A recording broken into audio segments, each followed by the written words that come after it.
Of course, the big basic lifts, deadlift, squat, bench press, military press, and pulls, should be part of every training program. They are the exercise with the best yield, meaning that they give you the best result for the effort invested. Now, when people think of the deadlift, which is one of the big movement pattern you need to master, they all think about deadlifting from the floor.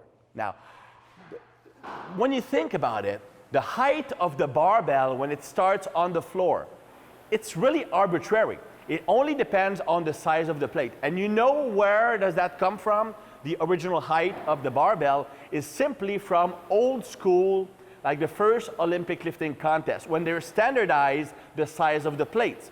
The reason they selected that height is that it is the minimal height to avoid being crushed if you drop the bar. Because if you do Olympic lifts, for example, you might have the bar on your clavicle and you pass out.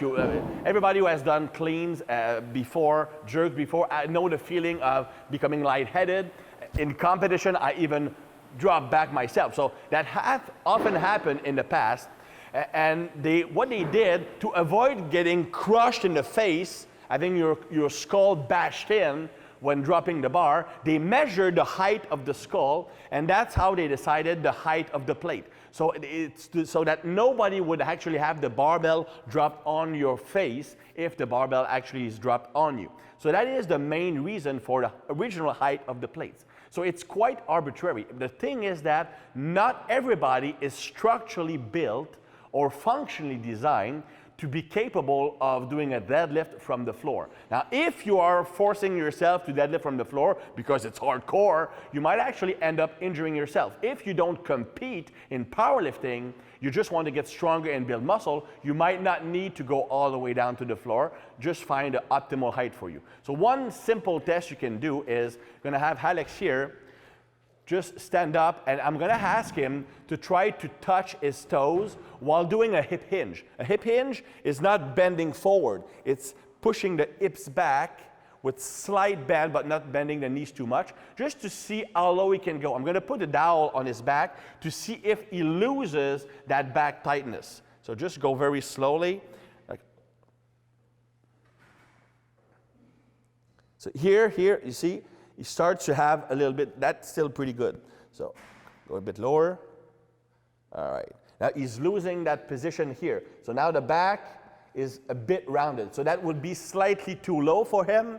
So it would go a bit higher up. Here, good. So that would be the good position for him. Now if he, imagine grabbing the bar, that would be probably close to the floor, maybe like 1 inch off the floor. We have the plate. So that would be the lowest position he could deadlift from. People, sometimes they will have lower mobility, so it might actually mean that they might start 4 inches from the floor. It would make the exercise more effective. You don't have to use the full range if you're not structurally capable of doing it. What you do, you find the maximum range you can train at, and you train that movement pattern while you are working at fixing the reason why you're not capable of going lower.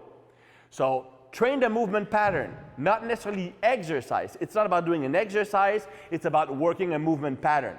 And if it gives you a diagnostic that you need to fix something, use that as a test to see if you're improving it. Always think about training the big foundational movement pattern, not having to follow an arbitrary depth or range of motion that has been established in the past.